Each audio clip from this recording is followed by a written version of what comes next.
CenterPoint crews are working across the area today, installing devices that should make turning on their lights easier after a storm. And we're really closely monitoring what CenterPoint is doing after the disaster that we faced during Beryl. So Fox 26's Leslie DelasBour, she's actually been following these crews all week. She's live at Tomball near FM 2920 to show us the progress that they're making. Leslie.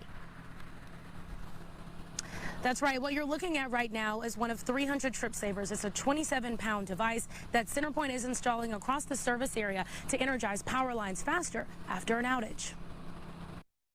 So basically, this 27-pound device right here will replace a traditional line fuse like you see here. So this is a disconnect, which is basically a fuse, and when it detects a fault, this will pop open because, for example, if there's a tree limb, it'll cause recognize that there's a fault on the circuit, so it needs to de-energize.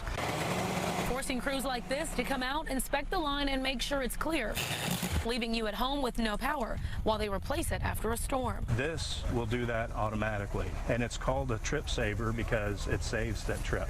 And so when you say it will restore power, a lot more quickly, how quickly are we talking? Because we know some people are out for, days, almost 2 weeks at a time. So it'll check about 3 times to make sure that that fault has been cleared, because when, for example, that wind blows the tree limbs into our lines, when the gusts stop, it's cleared.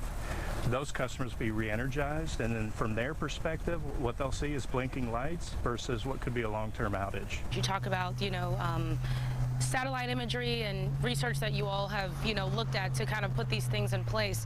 I think, again, the question is, why now? Why wasn't this done before Hurricane Beryl or any other storms? More reactive versus proactive? The truth is, we've actually been doing resiliency investments for quite a bit that go back to 2010. We are, though, observing a lot more storms. We're observing them more frequent and with more severity.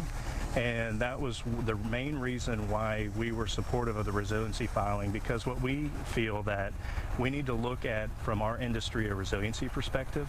And even though we've been doing these type of things, I think we've had $1.5 billion of investment since 2019 in doing the things that we're talking about.